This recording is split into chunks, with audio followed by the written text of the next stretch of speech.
Bueno, buenas tardes, muchachos. Vamos a comenzar con la clase del día de hoy. Antes que nada, una disculpa por no poder utilizar hoy la estrategia que estábamos manejando antes con OBS. El día de hoy me encuentro en mi casa y aquí, digamos que no tengo todo el pizarroncito y todo el set armado para dar la clase como la hemos dado en las últimas clases. Entonces, hoy trabajaremos en la manera tradicional. Pero de nuevo, si tienen alguna duda en particular, pues pueden abrir su micrófono o levantar su mano. Eso sí, puedo seguir atendiéndolos. Si ustedes levantan la mano, les cederé la palabra a lo antes posible. ¿Vale? Pues en este caso, pues bueno, vamos a continuar con la clase del día de hoy. Entonces me voy a permitir compartirles pantalla para que podamos comenzar con la clase del día de hoy. Entonces, si tienen alguna duda en específico, muchachos, por favor me lo pueden indicar y no hay ningún problema al respecto. ¿Sale? Ok. Entonces, en este caso, pues hoy vamos a retomar directamente nuestra...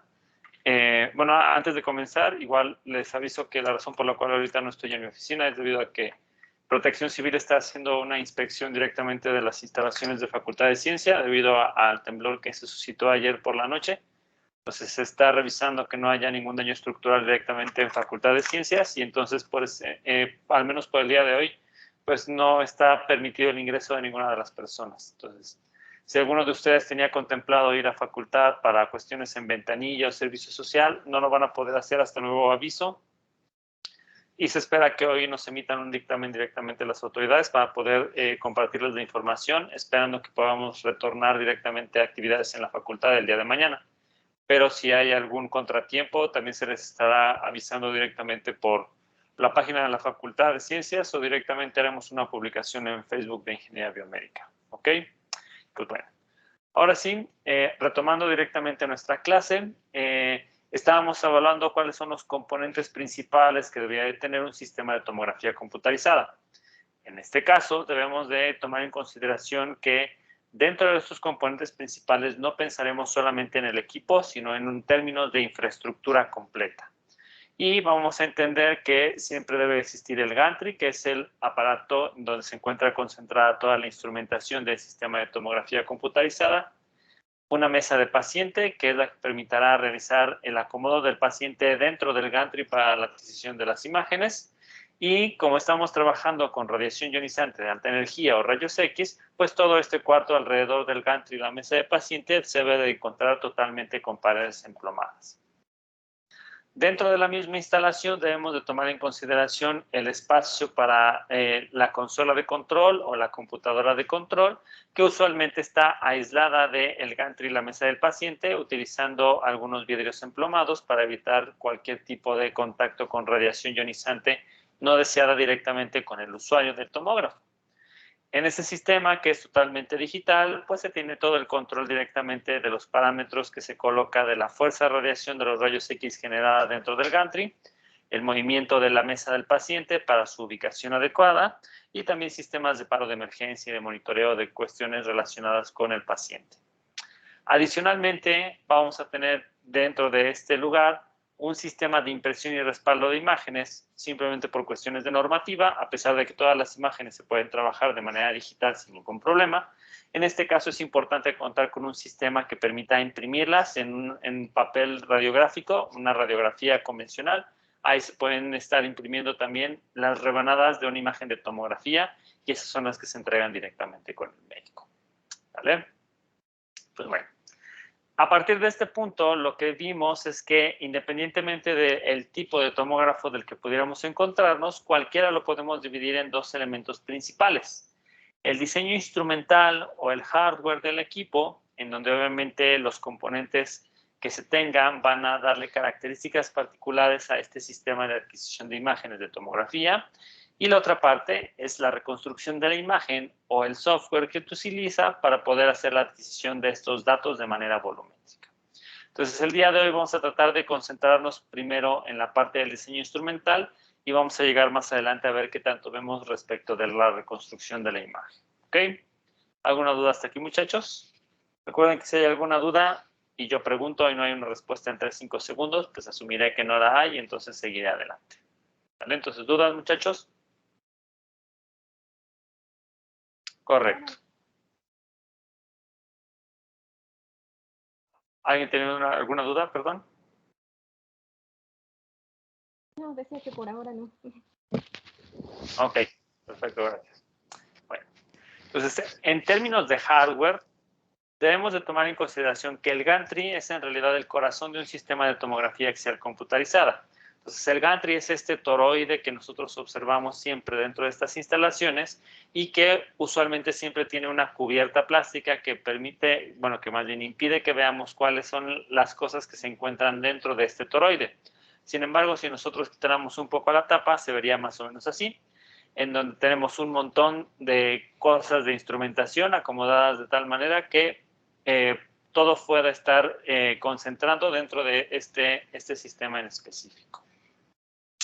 Ahora bien, en términos generales, dentro del gantry de cualquier sistema de tomografía axial computarizada, debemos de tomar en consideración que aquí los componentes básicos que deben de existir corresponden con un tubo de rayos X, un colimador a la salida del tubo de rayos X, un sistema de adquisición de datos que se encuentra de manera opuesta sobre la dirección del tubo de rayos X, un generador de alto voltaje y una etapa de control. Entonces, si ustedes observan estos componentes con detenimiento y también hacemos un poco de memoria respecto de lo que vimos en la unidad pasada, pues ustedes me podrán mencionar prácticamente que todos estos componentes también estaban incluidos dentro de un sistema de radiología convencional. Y eso es cierto. Y entonces aquí es en donde puede suscitar una pequeña pregunta. Si dentro del gantry existen los mismos componentes de un sistema de radiología convencional, ¿cómo es que con una tomografía nosotros podemos adquirir imágenes volumétricas? Y que entonces en este caso nosotros podemos tomar imágenes en planos axiales, teniendo mucho detalle de la información presente en la escena y que no está cambiándose el principio de funcionamiento de este sistema de imagenología. Tanto rayos X convencionales como un sistema de tomografía funcionan con rayos X y en este caso lo que nosotros observamos en las imágenes es el coeficiente de atenuación de los rayos X cuando llegan a los detectores, lo que significa que algo de radiación se absorbe siempre por el paciente y esta no llega a los detectores, por lo tanto no contribuye a la imagen. Y entonces, ¿ustedes cómo se imaginan que tenemos que hacer para poder obtener este tipo de imágenes volumétricas en lugar de una imagen bidimensional como sucede en radiología convencional? Aquí vamos a ver víctimas o voluntarios. ¿Alguien? ¿Cómo creen que pase esto? ¿Cómo podemos hacer ese paso hacia adelante respecto de una imagen de 2D a una imagen en 3D? ¿No se usarán gradientes como en un sistema de resonancia? ¿Qué significa gradientes? Bueno, es que en este caso es como un ejemplo. En resonancia magnética usan imanes para, digamos, hacer las rebanadas de la imagen que se hace. Pero en este caso no sé cómo se aplicaría.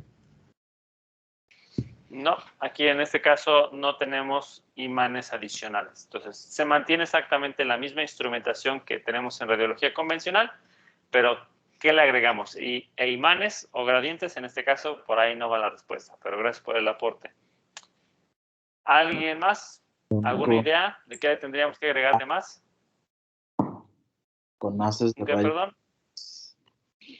O sea, el ATAC utiliza haces de rayos X que va moviendo el colimador, perdón, el tubo de rayos X y el detector se van girando y va lanzando haces de rayos X, que cada haz va tomando como una rebanada del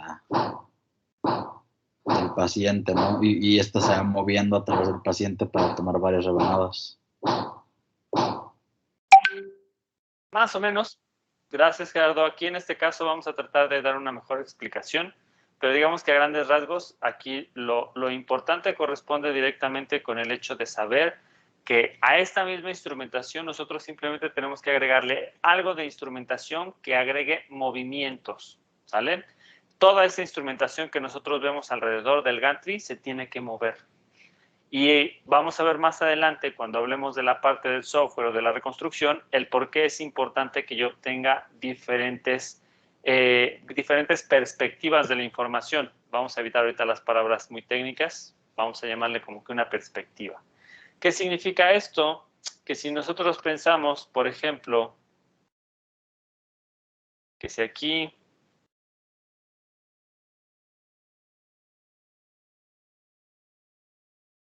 está mi paciente,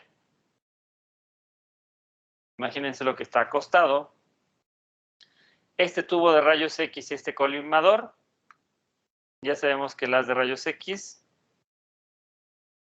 sale en forma de abanico y esta información atraviesa al paciente y es lo que llega directamente sobre mis detectores.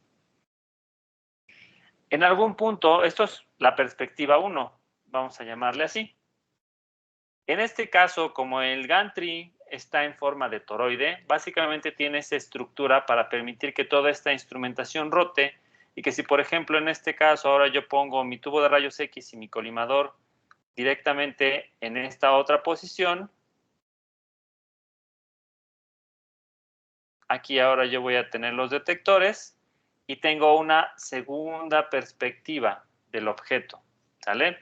El objeto no se movió, lo que se movió es el tubo de rayos X y lo que yo estoy viendo directamente de este paciente, esta información.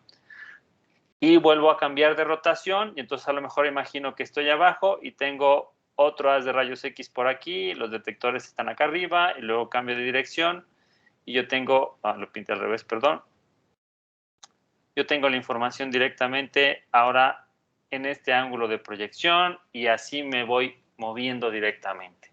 Entonces nosotros debemos de entender que entonces en este caso la parte adicional que nosotros debemos de incluir en un sistema de tomografía axial computarizada respecto de un sistema de radiología convencional corresponde con instrumentación mecánica que me permita realizar movimientos dentro del gantry. ¿Vale? ¿Alguna duda hasta aquí?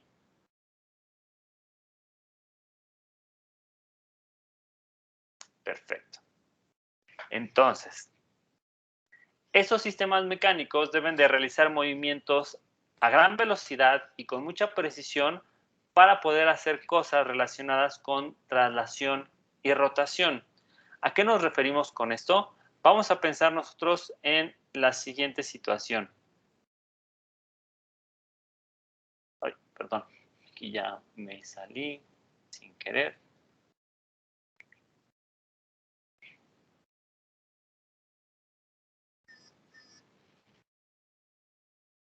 Listo.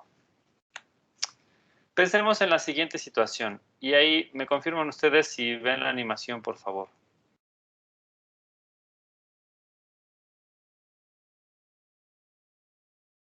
¿Se ve? Sí, sí se ve. Sí se ve. Ok. Entonces, en este caso, nosotros vamos a volver a echarla a andar. Podemos observar cómo esta estructura en color verde corresponde directamente con mi tubo de rayos X. Esta línea roja corresponde con el haz de rayos X y este cuadro en color gris corresponde directamente con el detector. Si nosotros observamos, realiza movimientos de traslación, que significa que hace un barrido de derecha a izquierda en un ángulo en particular. Y una vez que determina un ángulo, de retomar la información, que cuando hacemos ese barrido es a lo que llamábamos hace rato una perspectiva o una vista de la información que nosotros tenemos. Cuando yo tengo la información de esa perspectiva, roto un poco y vuelvo a tomar información de otra perspectiva desde ese ángulo en específico. Y entonces en este caso en particular, pues nosotros podemos observar directamente que cada que yo me voy moviendo durante 1 grado a lo largo de 180 grados, puedo obtener información del objeto de interés. Y al final de toda una pasada, yo puedo obtener 180 diferentes perspectivas o 180 vistas del objeto de interés a través de los cuales yo estuve mandando rayos X. ¿Vale?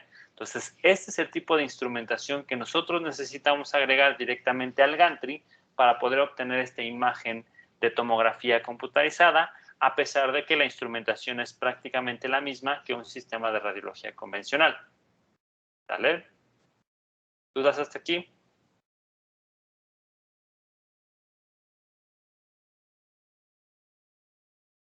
Perfecto. Entonces, en términos de la instrumentación con la que se construyen los tomógrafos, es que se da una clasificación en base a generaciones de tomografía axial computarizada. Y entonces, en este caso, esto nos va a servir un poco como si fuera historia para poder entender que los inicios de los tomógrafos fueron a inicios de los años 70. Y entonces, en este caso, la primera construcción del tomógrafo creado por Hounsfield en 1971 se hizo bajo la idea fundamental de mejorar tecnología para disminuir el tiempo de rastreo, que significa el barrido de los datos de la información de los rayos X, disminuir la cantidad de radiación X por rebanada y disminuir el tiempo de reconstrucción de la imagen con cambios en los algoritmos computacionales. Entonces, a lo largo de estas diferentes generaciones de equipos de tomografía, estas tres cosas es lo que se va a intentar mejorar siempre. ¿Sale? Tomando esto en consideración, pues hay algunas cosas que se tienen que compensar para poder obtener estas mejoras en tiempo, en calidad, cantidad de radiación y tiempo de reconstrucción. Y estas son que se piense también en disminuir costos y tamaño del equipo y de las instalaciones, que muchas veces es prácticamente imposible, y aumentar la cantidad de pacientes que se pueden procesar por hora. Esto es un término que en inglés se conoce como throughput, que básicamente nos da una idea de cuánto se usan los equipos dentro de una instalación hospitalaria o dentro de una institución de salud. Entonces, la intención es que todos estos cambios que se le hagan a la instrumentación a lo largo de las diferentes generaciones nos permitan cubrir todos estos aspectos, en su mayoría concentradas en tiempo de rastreo, cantidad de radiación y tiempo de reconstrucción de la imagen, pero también se contemplan los puntos como la disminución de costos, tamaño e instalaciones y la cantidad de pacientes por hora que yo puedo tratar o que yo puedo evaluar con estos equipos. ¿Vale? ¿Dudas hasta aquí, muchachos?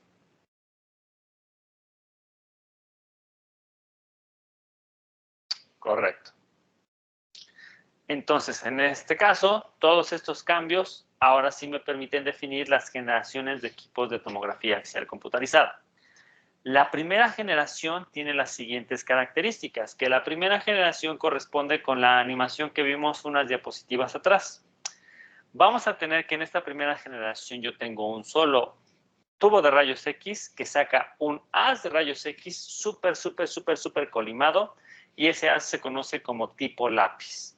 De ahí que en la animación se veía como una línea recta. Y para cada tubo de rayos X que me genera un haz de tipo lápiz, va a estar acoplado un solo detector. ¿Vale? Y entonces en este caso, nosotros debemos de tomar en consideración que aquí no hay tanto pierde de la información. Yo voy a estar siempre tratando de acomodar el haz de rayos X en sintonía con el detector, y este va a atravesar siempre al paciente. ¿Vale? Y así es como voy a obtener la información de atenuación a lo largo de los 180 grados. Entonces, en este caso, los componentes adicionales de hardware que deberían de venir incluidos en los sistemas de primera generación, obviamente consideraban motores que permitieran hacer primero un movimiento transversal y después una rotación para obtener una rebanada de información tridimensional. Y entonces, en este caso, estos movimientos de traslación y de rotación se hacían cada grado hasta completar 180 grados. Y eso me permitía tener toda la información necesaria para realizar la reconstrucción de la imagen. Sin embargo, en este caso hablamos de que el rastreo, que implica tanto la traslación como la rotación del gantry, para obtener una rebanada se tardaba aproximadamente 4 o 5 minutos solo en el rastreo. Pero aquí debemos de tomar en consideración que para los años en los que fue creado esta primera generación de tomografía, que fue a inicios de los años 70, pues la instrumentación existente no permitía que fuera un tomógrafo de cuerpo completo. Y entonces en este caso se pensaba que las imágenes más importantes de obtener estaban relacionados directamente con problemas cerebrales y estos sistemas de primera generación era muy común utilizarlos para obtener información relacionada con el cráneo. Una sección bien definida, bastante pequeñitas, aproximadamente en 12 rebanadas de los equipos de aquel entonces se pudiera obtener una información volumétrica del cráneo y mientras que para obtener los datos de las perspectivas de las atenuaciones de rayos X en los detectores tardaba entre 4 o 5 minutos, hacer la reconstrucción de la imagen de algo que tenía aproximadamente 12 rebanadas tardaba de 1.5 a 2 horas. ¿Vale? Entonces eso es importante que nosotros lo entendamos porque aquí en este caso no solamente hay que pensar en el hardware, sino también en el software. Y para la tecnología en software que existía a inicios de los años 70, pues era prácticamente imposible ir más rápido. Hoy en la actualidad existen supercomputadoras, existen también procesadores para computadoras personales de muy alta gama que permitirían obviamente realizar esta reconstrucción en cuestión de segundos. Sin embargo, en este caso en específico, para los años 70, pues estábamos hablando de que solamente la reconstrucción de la imagen tardaba aproximadamente 2 horas. ¿Vale? Que digamos que es un punto negativo. En este caso en particular, como no había tanta instrumentación que me ayudara a contener aberraciones geométricas o radiación secundaria, pues entonces era indispensable que el paciente se mantuviera lo más estático posible durante el rastreo, que en este caso estamos hablando de 4 o 5 minutos. Que una persona se mantenga durante todo ese tiempo estable sin moverse puede resultar bastante incómodo y un poco desesperante para las personas a las que se les hace la radiografía. Entonces, en este caso en específico, nosotros debemos de tomar en consideración que para poder obtener una imagen volumétrica completa, si estamos hablando de el orden de unas 12 rebanadas aproximadamente, pues yo tendría que hacer la multiplicación de esa 1,5 a 2 horas que se tardaba en generar la imagen para cada rebanada, multiplicarlo por 12 para saber que una imagen volumétrica completa con un sistema de primera generación se tardaba prácticamente un día, entre 15 y 20 horas para poder realizar la reconstrucción de la imagen de manera tridimensional. ¿Va? ¿Dudas aquí?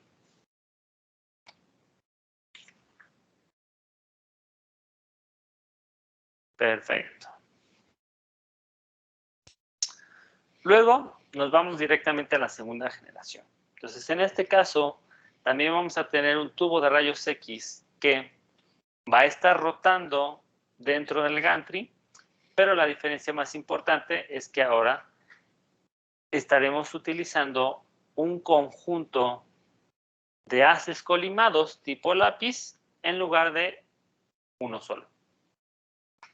Y un conjunto podemos hablar que pueden ser del orden de 5, 10, 15, 20 detectores para un haz en forma de abanico que me despliega haces tipo lápiz en diferentes direcciones.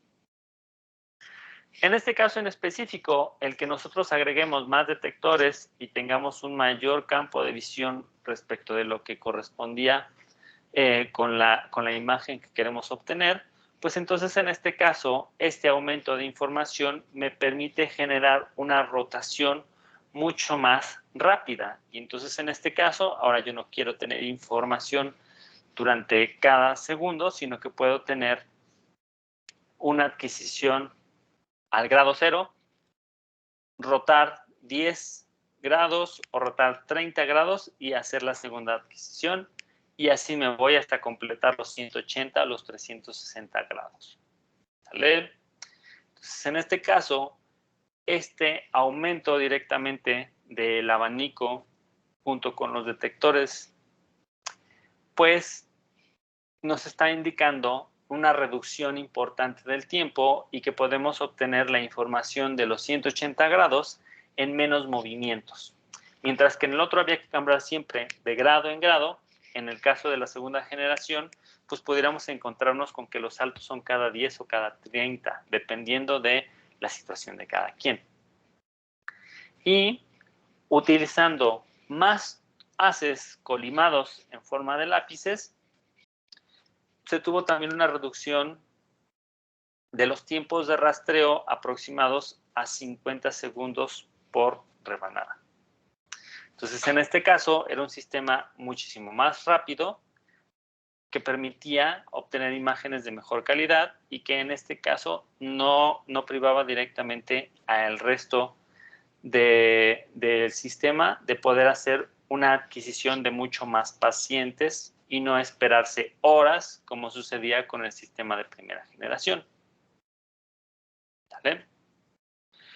Con el descubrimiento o la invención de esta segunda generación de sistemas de tomografía axial computarizada fue que se empezó a utilizar para obtener imágenes de cuerpo completo. ¿Va? ¿Dudas hasta aquí?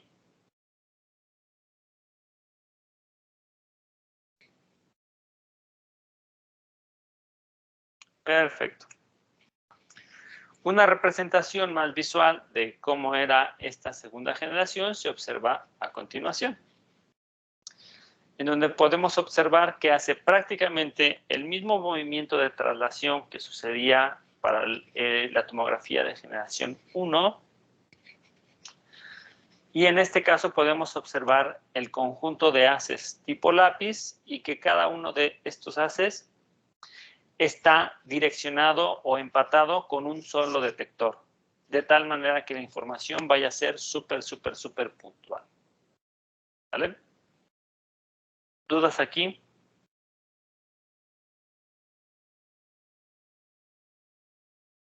Perfecto.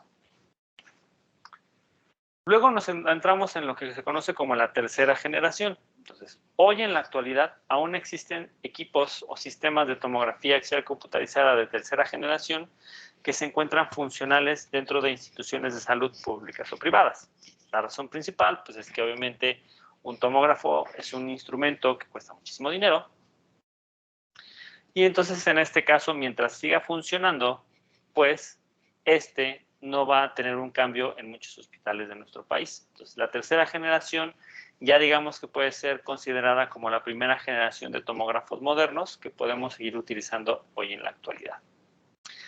En esta tercera generación nos vamos a encontrar con que vamos a tener una rotación tanto de los detectores como del tubo de rayos X al mismo tiempo durante 180 o 360 grados. Con esto, lo que nosotros estamos tratando de buscar es eliminar por completo el movimiento de traslación, que ya no tenga que hacer un barrido durante cada uno de los 365 días que nosotros estamos planeando que puede tener esto. Entonces, en este caso, podemos eliminar el movimiento de traslación. Vamos a generar ahora no un haz de rayos X en forma de lápices, sino que vamos a tener uno en forma de abanico junto con un sistema de detectores con distribución circular. Esto, a final de cuentas, lo que me va a permitir es que yo no tenga una pérdida de información no deseada dentro del gantry, porque yo estoy acostumbrado a que los detectores se deben de colocar directamente sobre una superficie plana para poder obtener esta imagen en específico. Sin embargo, el gantry pues tiene esta forma de toroide redonda y entonces en este caso tenemos que pensar en mejores formas en las cuales yo puedo obtener dicha información. Entonces, el que nosotros eliminemos el movimiento de traslación y que tengamos tanto un tubo de rayos X móvil como un sistema que puede dar más saltos en la información, permitió realizar los rastreos en el orden de los 5 segundos, junto con un aumento en la eficiencia de la captura de la energía de los rayos X. En términos generales, aquí vamos a estar hablando de una animación que se observa más o menos así.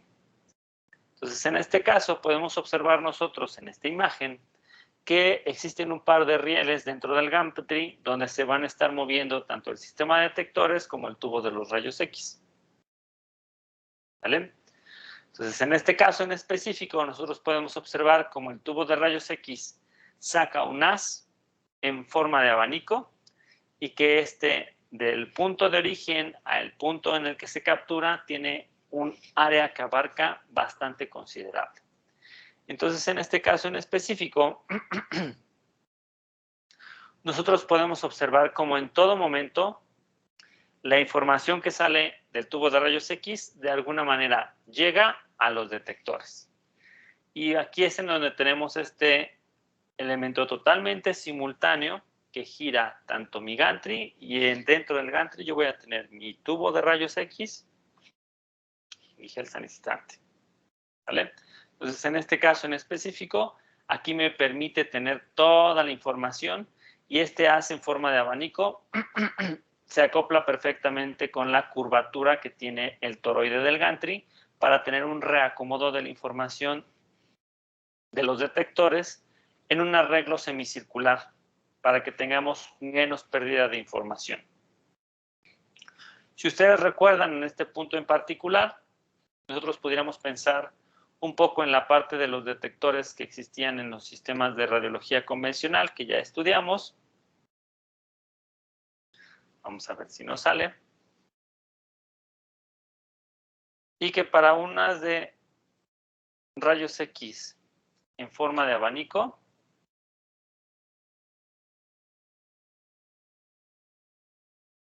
yo siempre trataba de integrarlo dentro del Potter Bookie. Y que ya sabemos que el tradicional, todas las placas mantenían una misma orientación y que en teoría debería de ser la misma dirección que tiene el haz de rayos X. Pero la realidad es que ya sabemos que como sale en esta forma de abanico,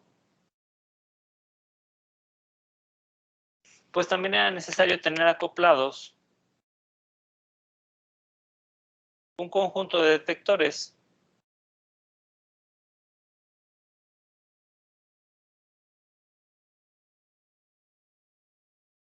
que pudiera hacer la diferencia. Y que entonces en este caso, no importa la forma que tenga directamente nuestro haz de rayos X, voy a estar capturando la información. Aquí obviamente tenía lo que se llamaba como líneas concéntricas.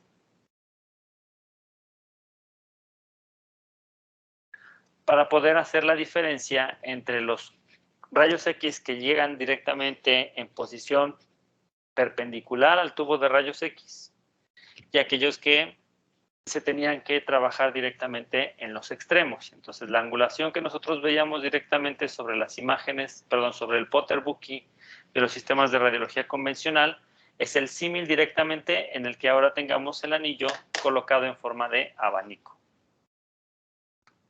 Pues ahora sí.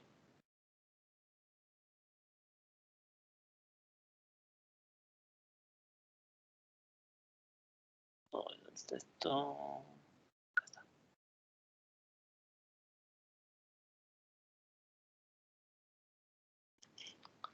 Podemos observar un poco mejor el funcionamiento de esta tercera generación y lo importante que significa que aquí yo tengo un solo tubo y voy a hacerlo girar junto con los detectores para poder obtener esta imagen de tomografía. ¿Dudas hasta aquí, muchachos?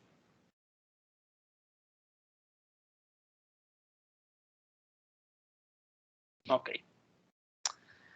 Luego nos vamos con el sistema de cuarta generación, que junto con el de tercera generación, el de cuarta generación es uno de los equipos más utilizados en ámbito clínico hoy en la actualidad. Entonces, a pesar de que tenemos algunos aditamentos adicionales respecto de tercera generación, ambos son relativamente funcionales porque mantienen el mismo orden de tiempos de rastreo. Mientras que en tercera generación los órdenes de rastreo se bajaban a los 5 segundos, esto mismo se mantiene directamente en los sistemas de cuarta generación.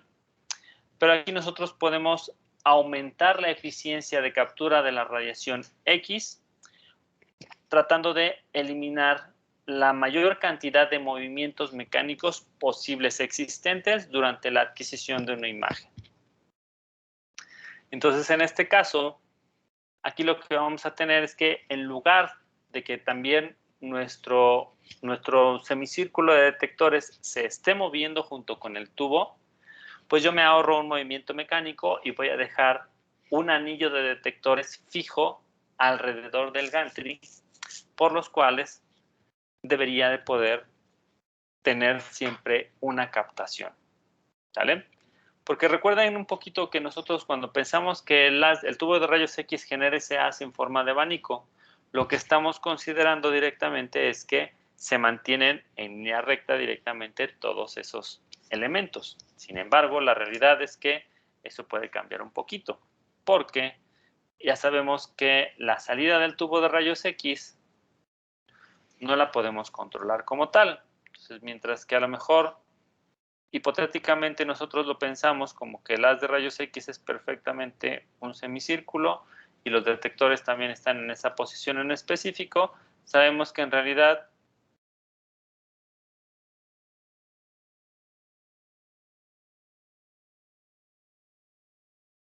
este haz no es verdaderamente rectilíneo, sino que puede tener pequeñas dispersiones y esas dispersiones a veces pueden ser útiles para la reconstrucción de la imagen y lo importante es que nosotros las podamos capturar.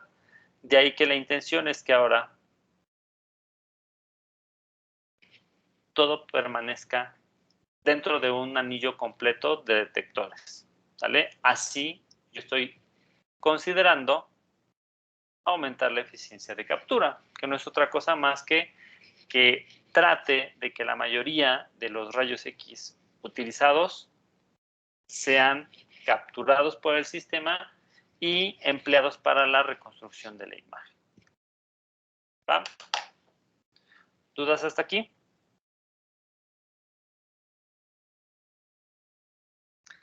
¿A qué nos referimos con que ya no tenemos un movimiento de traslación y solo tenemos un movimiento de rotación? Déjenme borrar esto porque si no...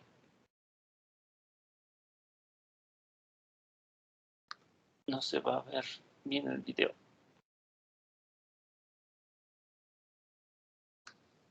Ahora sí.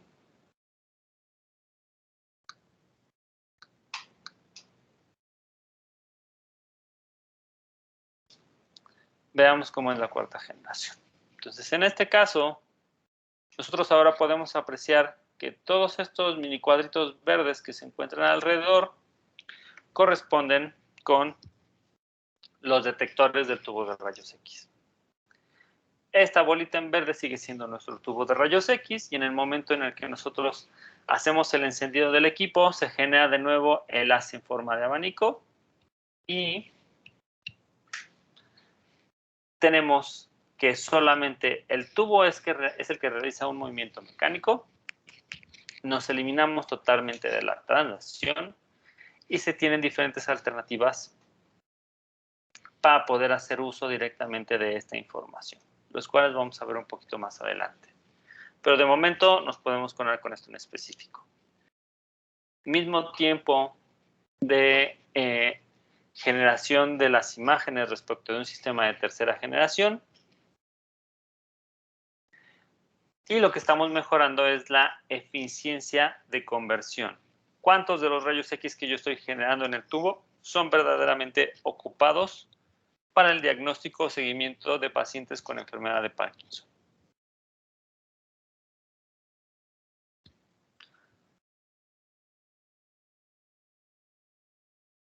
Y aquí podemos apreciar directamente lo que está sucediendo. Nuestra línea también en color amarillo corresponde con el sistema de energía que le permite a esta generación ser tan versátil, pero tiene la desventaja importante de que va a tener un mayor costo por el número de detectores que estamos aumentando directamente en el equipo. ¿Dudas respecto de la cuarta generación, muchachos?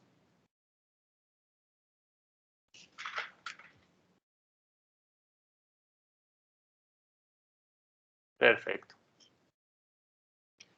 Luego nos adentramos a la quinta y última generación que existe actualmente de sistemas de tomografía.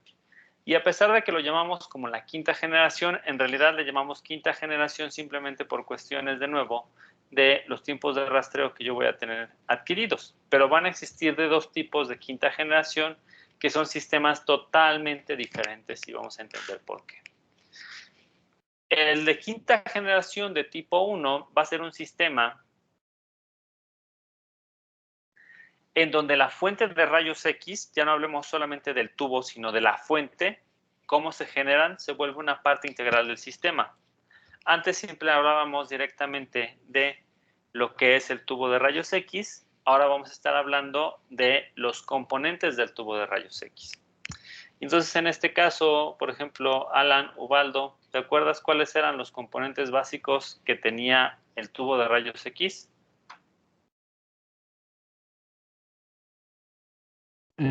El tubo de rayos X, bueno, eran las placas para dirigir las placas de plomo para dirigir la emisión y el generador de los rayos, y solo recuerdo bien esas dos. ¿Y cómo era la generación el dispositivo de generación de los rayos? Ahí es, sí, no recuerdo muy bien. ¿Alguien más que quiera ayudar a su compañero, víctimas o voluntarios, muchachos? ¿Cuáles eran los otros componentes importantes que existen en el tubo de rayos X?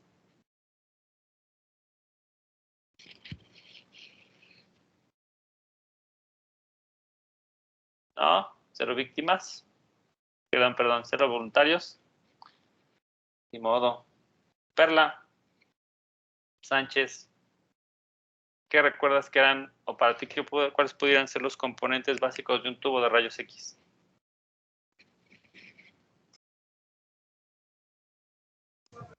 Bueno, la verdad me escuché un poco de lo que dijo mi compañero ahorita, porque se trabó un poco, pero bueno, me acuerdo de que era de lo de el ánodo fijo y ánodo rotatorio, y era también la envoltura de algo de voltaje. Okay. Creo que era de, sí, de la envoltura del tubo. ¿De plomo? ¿Para lo del aislamiento? ¿O de qué? ¿Cuál Sí, envoltura? de la envoltura de blindaje de plomo. Ok. Pues abusado con esto, muchachos, porque aquí igual, digamos que, aunque todavía no hemos anunciado la fecha del examen, pues tomen en consideración que terminando tercera unidad, ya deberíamos de empezar a tener también nuestro primer examen parcial. Entonces, por eso sí es importante que vayan teniendo un estudio relativamente constante para que no los agarremos en curva. Entonces, digamos que un par de sesiones después de que los compañeros que expongan tomografía realicen su exposición, compartan su presentación, pues vamos a tener el tiempo de nuestro primer parcial. Entonces, para que lo tomen en consideración, y aquí este tipo de preguntitas pudieran ser tipo examen, ¿vale? Pero debemos de recordar que dentro del tubo de rayos X, pues teníamos este ánodo, este cátodo. En un lugar teníamos nuestro filamento de tungsteno, que es el que se calentaba, porque ánodo y cátodo conectábamos un sistema de alta energía, hacía que se calentara el filamento de tungsteno, este era el que libraba electrones, y estos, cuando se frenaban directamente con el blanco, era cuando se producían los rayos X, y estos se dirigían con la angulación que tenía el blanco directamente a la salida del tubo a través de la ventana. Pudiéramos llamarlos en términos generales así. Entonces, lo que ahora se vuelve un sistema integral que evita que nosotros tengamos movimientos mecánicos corresponde directamente con el ánodo semicircular, ¿vale? Entonces, la quinta generación se llama así principalmente por el hecho de que se están eliminando absolutamente cualquier tipo de movimiento mecánico para poder obtener nosotros la imagen de tomografía. Ningún movimiento mecánico, ni rotación, ni traslación, ¿vale? En tercera y en cuarta generación ya habíamos eliminado la traslación, la rotación. En este caso, nosotros vamos a tratar de eliminar absolutamente todo y por eso decimos que el sistema del tubo de rayos X o la generación de los rayos X se vuelve un sistema integral en esta quinta generación. El hecho de que yo no tenga ninguna parte móvil dentro de mi gantry me permite aumentar muchísimo, bueno, más bien disminuir muchísimo el tiempo de rastreo para cada una de las rebanadas de mi imagen de tomografía. Y entonces en este caso pasamos de un salto abismal de 5 segundos que yo tenía presentes directamente en tercera y cuarta generación a tiempos de rastreo del orden de los 50 milisegundos. ¿Vale? Entonces, esto es simplemente por el hecho de no necesitar de ninguna parte mecánica que haga todas estas partes en específico. Entonces, en este caso en particular, con estos tiempos de rastreo tan cortitos, la quinta generación de sistemas de tomografía ya me permitían obtener imágenes del corazón latiendo en sus diferentes fases, que significa sístole o diástole, o que significa contracción y relajación del corazón. Y en este caso, poder evitar la presencia de artefactos de movimiento. Entonces, si ustedes se acuerdan directamente de los principios básicos que hemos visto de las imágenes en la primera unidad, pues habíamos hablado también de la parte de que directamente el tiempo de adquisición con el cual se toma una imagen en general, pues puede hacer algún efecto directamente en el resultado. Entonces, en este caso, mientras más rápida sea la exposición de la fuente de energía con el objeto y el sistema de adquisición de imágenes capture información, mientras más rápido sea, menos problemas vas a tener con captar movimientos cotidianos. Entonces, en este caso, el hecho de que ya tuviéramos 50 milisegundos del tiempo desde que se enciende el tubo de rayos X hasta que se obtiene la información de toda esa rebanada, estamos hablando del orden de los 50 milisegundos. Y para entender un poquito mejor esta parte del sistema de quinta generación de tipo 1, pues vamos a ver la siguiente animación, en donde se entiende mejor a qué nos referimos con este ánodo semicircular. Entonces, en este caso, aquí debemos de entender que para esta quinta generación, nosotros íbamos a tener algo de instrumentación adicional que me permita hacer este movimiento semicircular de electrones sin la necesidad directamente de movimientos mecánicos. Entonces, en este caso en específico, nosotros vamos a encontrar que el tubo de rayos X, también lo podemos llamar como una pistola de electrones, le pongo energía al sistema, yo tengo un calentamiento directamente de mi filamento de tungsteno y en ese momento es cuando se comienzan a disparar los electrones y que ya sabemos que estos van a ser impactados directamente sobre el ánodo.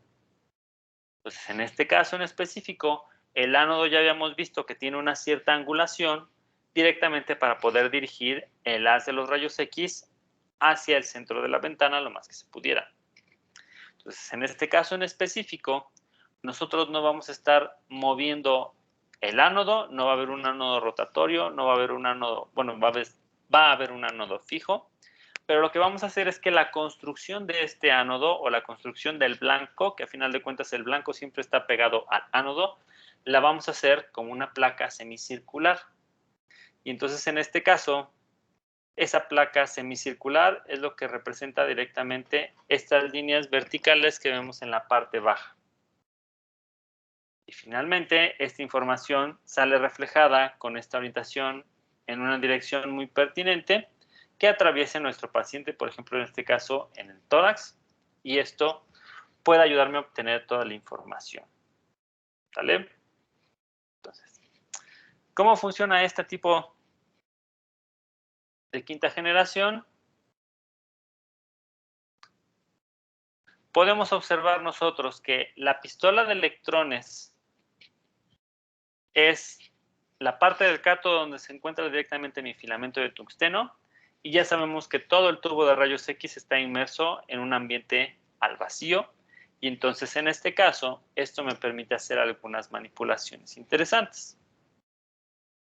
Porque, a final de cuentas, los electrones funcionan a través de fuerzas de atracción o, en este caso, también de repulsión. Y yo puedo generar campos magnéticos o gradientes, como llamaron hace ratos, utilizando bobinas. Y entonces, en este caso, antes de que este haz de electrones impacte cualquier cosa, yo lo voy a meter por una bobina de deflexión y esta va a hacer que el haz de los electrones se encuentre alineado a la perfección. Y que entonces, en este caso, una vez alineados, lo que necesitamos hacer es poder direccionarlo, el haz de electrones que se está generando, como una especie de barrido antes de que impacten directamente en el blanco o en el ánodo semicircular. ¿Vale? Entonces, aquí nosotros podemos observar pistola de electrones, bobinas de enfoque y la detección y una bobina de deflexión del haz de electrones para que impacte directamente sobre ese haz semicircular. Vamos a dejar correr otro poquito más el video para que se entienda directamente qué hace el barrido.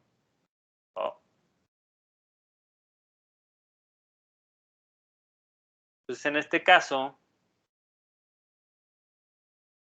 podemos observar que la pistola de electrones tiene que, por fuerza, pasar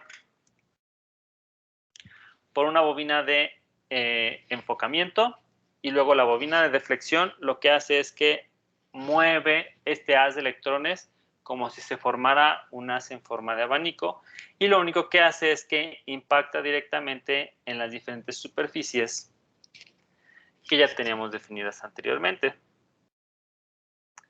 Y entonces, en este caso, pues sí puedo tener este movimiento de electrones y en automático, sin necesidad de mover el tubo de rayos X, obtengo este barrido en forma de abanico. ¿Sale? Entonces, esta fue una tecnología bastante importante, bastante interesante, porque literalmente permitió eliminar cualquier tipo de movimiento de los sistemas de tomografía axial computarizada. ¿Sale? ¿Dudas hasta aquí?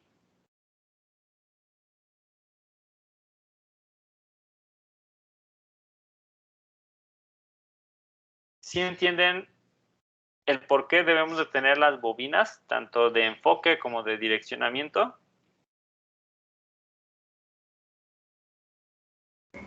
No realmente. O sea, a mí tampoco me quedó muy claro, profesor. Ok, entonces, ¿dónde tenemos más espacio? Creo que aquí podemos pintar.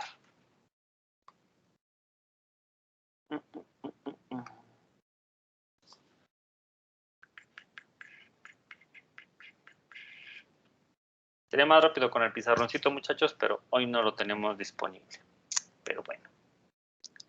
Vamos a cambiar un poquito la forma en la cual nosotros podemos ver, digamos, ese haz de electrones. Voy a tratar de pintar aquí un filamento de tungsteno y yo ya sé que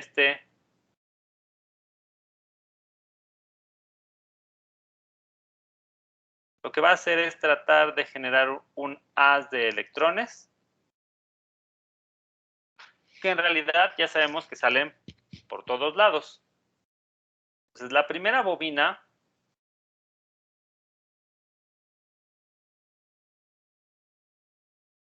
voy a tratar de pintar como si fuera una especie de toroide también, tiene el objetivo de que las cosas que pasen cerca del centro las pueda enfocar y las cosas que están muy por afuera las mande lejos porque ya están muy afuera y no me interesa. ¿Cómo se puede realizar el enfoque de unos electrones?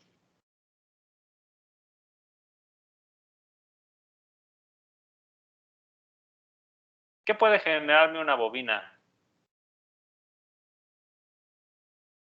Campo magnético. Correcto, un campo magnético. Y ese campo magnético puede tener polaridad, ¿no?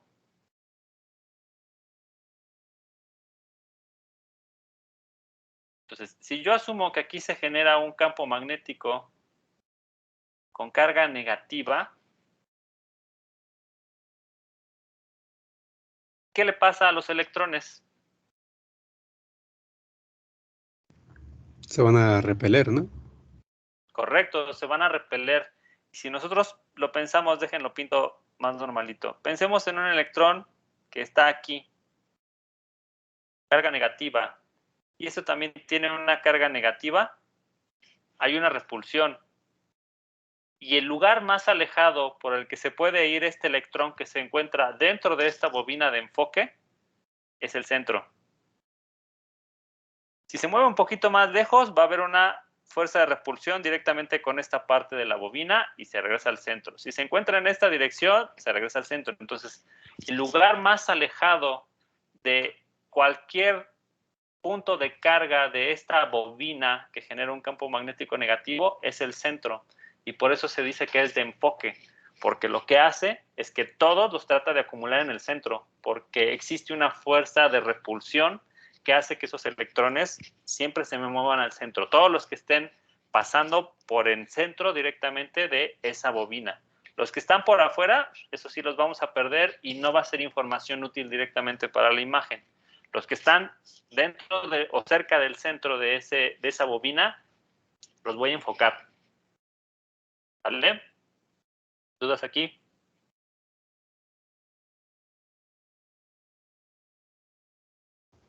¿Hasta ahí No. me siguen?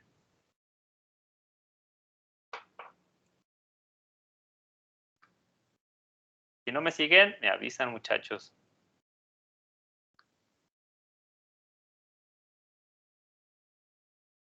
Entonces,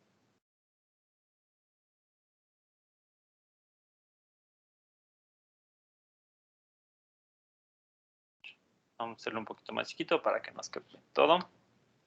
Entonces, primera bobina de direccionamiento. Tengo un montón de electrones por todos lados. Tengo la bobina y a la salida de esto yo los tengo todos alineados. Luego voy a tener una segunda bobina. Y el objetivo de esta bobina es que yo pueda realizar un barrido. Y que a lo mejor al inicio, en algún punto, los empiezo a mandar en esta dirección. Y luego lo cambio. ¿Cómo puedo hacer eso con una bobina?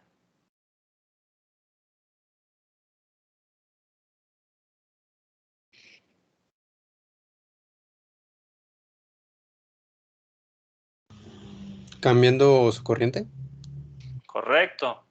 Lo único que yo tengo que hacer es cambiar la corriente de esta bobina. Acuérdense que en realidad, cuando nosotros trabajamos con una bobina, la fuerza de la corriente con la que nosotros mandemos es lo que nos hace también que tengamos una homogeneidad en el campo magnético que se genera. Entonces, en este caso, si yo modifico la energía con la que estoy alimentando una bobina, voy a poder generar campos que no son homogéneos. Y entonces, en ese sentido, imagínense que yo tengo mi haz de electrones que ya viene enfocado y que en ese sentido, ahora yo tengo aquí un campo magnético que es negativo y un campo magnético que es mucho más negativo en esta parte de la bobina. ¿Esto qué hace? Que el haz de electrones se vaya, en este caso, hacia la izquierda, por así decir. Correcto.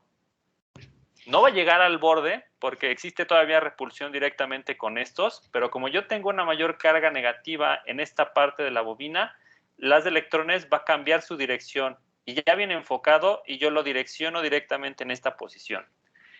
Y yo cambio directamente, de nuevo, la energía que yo le mando directamente sobre la bobina y voy modificando el gradiente entre los diferentes puntos que yo tengo dentro de este toroide de la bobina de direccionamiento para poder cambiar directamente el haz enfocado hacia diferentes puntos.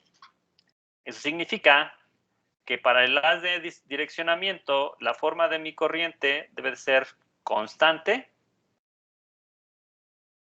un campo súper homogéneo que me permite enfocar.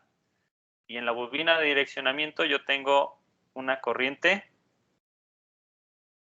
que cambia con el tiempo. Y entonces, como yo moví sin tocar los electrones todo el movimiento del haz, lo único que hago es que ahora yo impacto en blanco, en lugar de ser ahora solamente una barra que tiene una cierta angulación, es una placa semicircular. Y hay puntos de la placa semicircular en donde impacta aquí, que cuando yo hago todo el barrido utilizando mi bobina de deflexión, se genera todo este movimiento y entonces hace lo que observamos directamente en esta animación.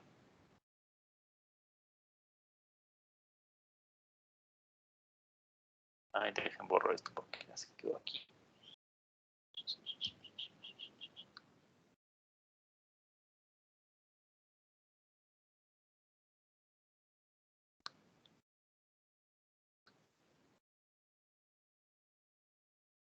Por eso hace ese movimiento semicircular. Esto que está aquí, que se observa en color amarillo, corresponde con el ánodo semicircular. Es decir, que si impacta en algún punto de aquí el haz de electrones, se va a generar un haz en esta dirección y luego modifico yo el haz y se va a generar esta otra forma y así voy recorriendo todo el ánodo semicircular para cubrir los otros 180 grados de detectores que tiene el sistema de quinta generación y evitarnos el movimiento. ¿Sale? ¿Dudas?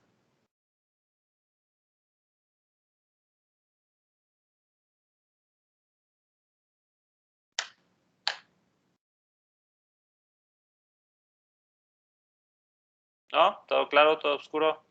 ¿Ya más o menos? Ya, mejor, profesor. Ok. Les voy a creer, muchachos. Si tienen dudas, me avisan. Entonces, en este caso, lo importante que tenemos que recordar directamente de la quinta generación es que es una generación que dentro del gantry no hay ni un solo movimiento mecánico. Todo en este caso es controlado directamente por diferentes corrientes en las bobinas de enfoque y de deflexión y que yo tengo acomodados directamente un semicírculo de anillos de detectores y un ánodo semicircular para poder generar este efecto que hace el barrido por sí solo. Sin embargo, también este mismo efecto de no tener ningún tipo de movimientos dentro del gantry, lo podemos también tener con un sistema de generación tipo 2, de quinta generación tipo 2.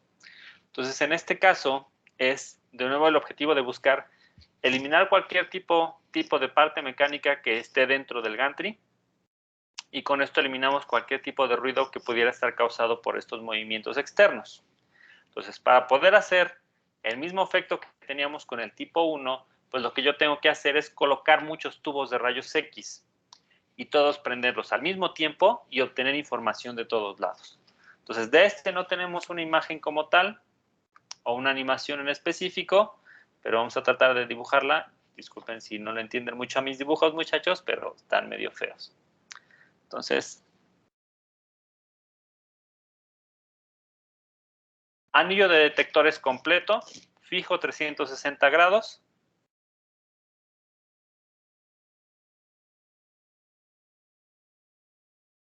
Voy a tratar de tener una representación directamente con 4 tubos de rayos X. Y ya sabemos que en el centro está mi paciente.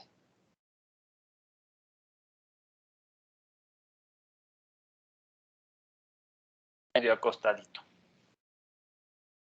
Entonces, con el otro sistema no había ningún movimiento y teníamos ese ánodo semicircular para que se hiciera el barrido. Aquí nos vamos a evitar de tonterías y nos vamos a quitar cualquier necesidad de hacer un barrido, porque este tubo de rayos X manda un haz en esta dirección, tubo de rayos X manda un haz en esta dirección, este tubo de rayos X manda un haz en esta dirección y este tubo de rayos X manda un haz en esta dirección. Entonces, los 4 los pongo funcionar al mismo tiempo, enciendo una vez durante un periodo muy cortitito de tiempo y obtengo información en todas las perspectivas que yo necesite en un tiempo súper cortito, que en este caso los tiempos de rastreo pueden ser del orden de los 10 milisegundos para una rebanada. ¿Vale? Entonces, esto obviamente permite tener tiempos de rastreo súper rápidos que a la larga van a permitirme obtener mucho más definición directamente en las imágenes. Sin embargo, todo tiene un costo y en este caso el hecho de que yo piense que voy a tener varios tubos de rayos X dentro del mismo gantry aumenta considerablemente el costo de estos sistemas de tomografía axial computarizada y entonces en este caso se tiene que pensar cuántos tubos es el necesario para obtener una buena calidad de la imagen. Si yo tuviera 16 tubos de rayos X, obviamente tengo mucha más información y se obtiene todo de manera mucho más homogénea, pero el sistema sería súper costoso. Entonces, en términos generales, sistemas de quinta generación de tipo 2 son sistemas que también, como yo tengo muchos tubos de rayos X dentro del mismo gantry, son mucho más voluminosos que un gantry tradicional y casi no se encuentran en hospitales, sino que más bien se encuentran en centros de investigación.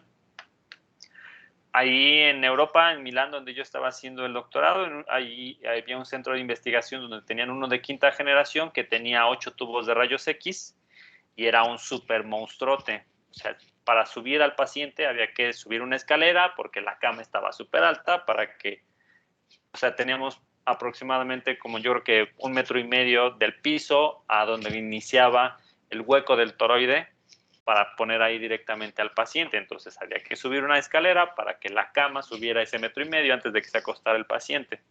Entonces, en este caso, esto es simplemente por la cantidad de tubos de rayos X que deben de estar incluidos dentro del mismo gantry, ¿vale?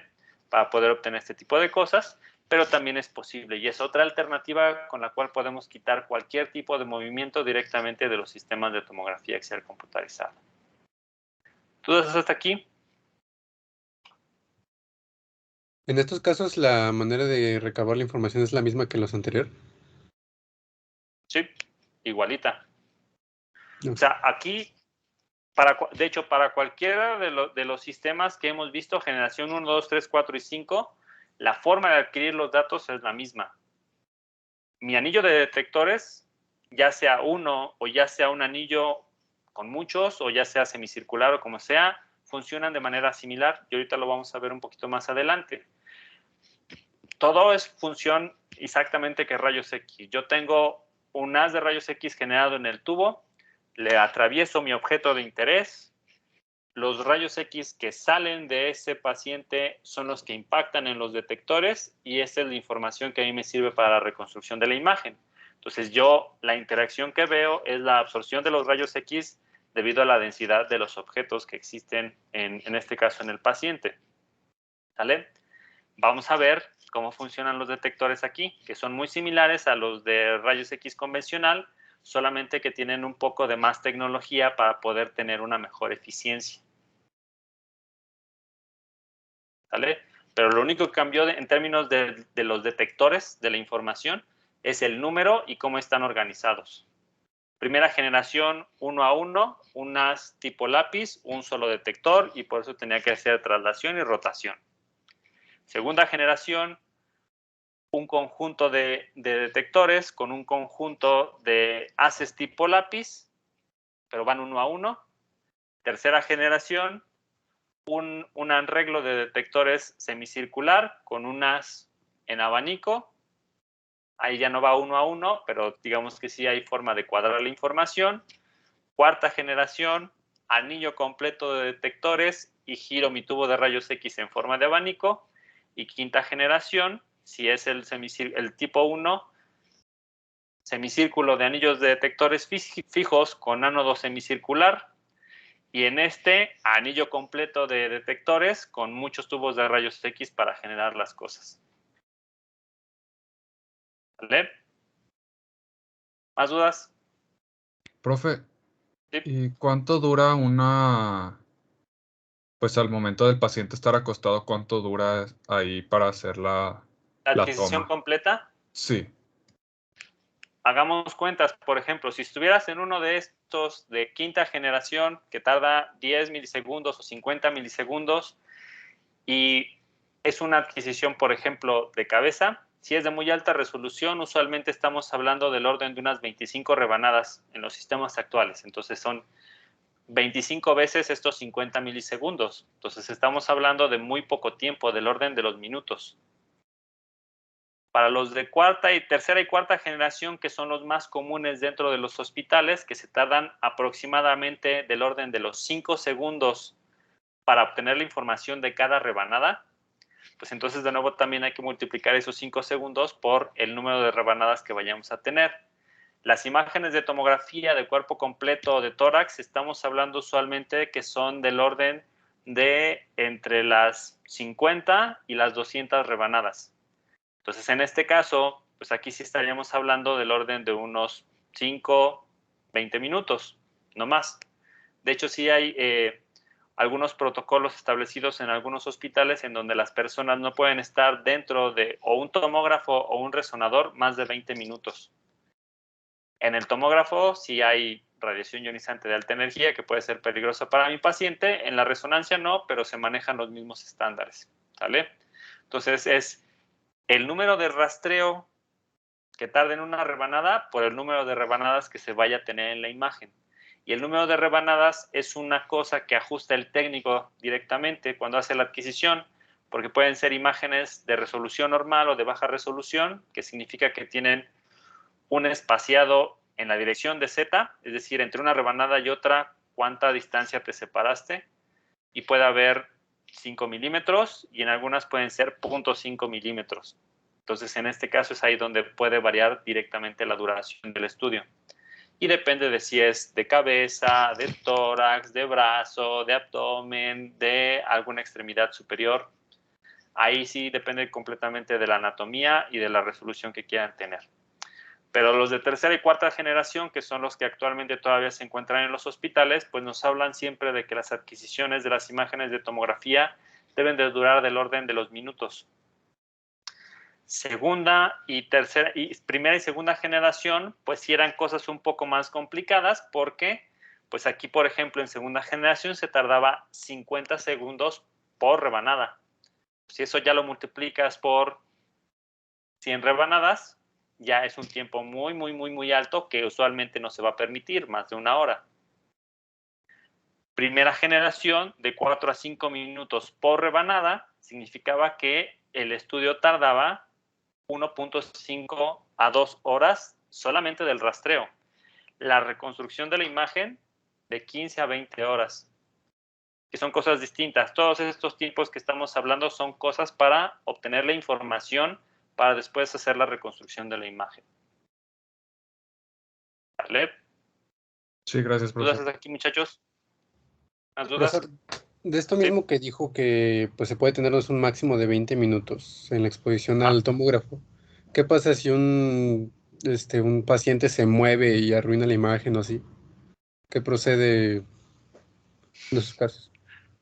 Pues usualmente lo que procede, que es muy común, es que se trate de arreglar fuera de línea. Es decir, como ya es un sistema totalmente digital, van a ver ustedes más adelante que existen técnicas de procesamiento de imágenes que permiten filtrar y mejorar la calidad de algunas imágenes. No se hacen milagros, pero sí algunas cosas se pueden rescatar.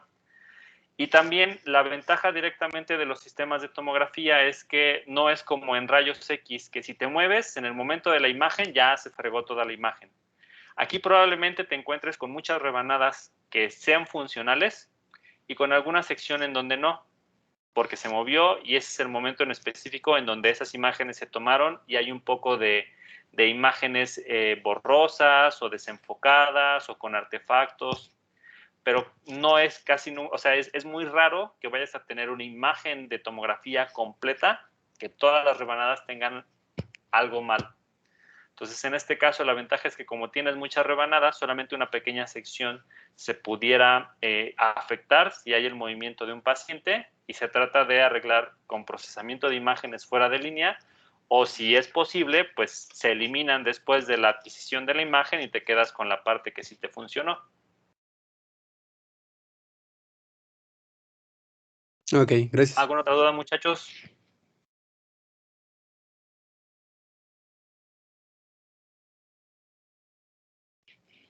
Ok, muchachos, entonces le vamos a dejar hasta aquí el día de hoy. Ya son las 2:30 para mantener nuestras clases aprox de hora y media.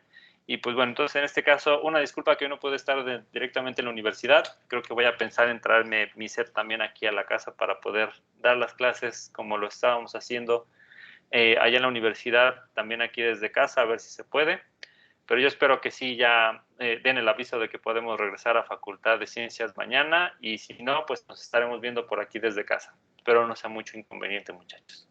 Pues bueno, eso sería todo por el día de hoy. Les agradezco, muchachos, y nos estamos viendo el próximo miércoles. Por favor, al equipo que va a exponer tomografía, mándenme un correo para que me acuerde de que les mande retroalimentación el día de mañana. Por favor. Sí, está bien. Sí, Gracias. profesor.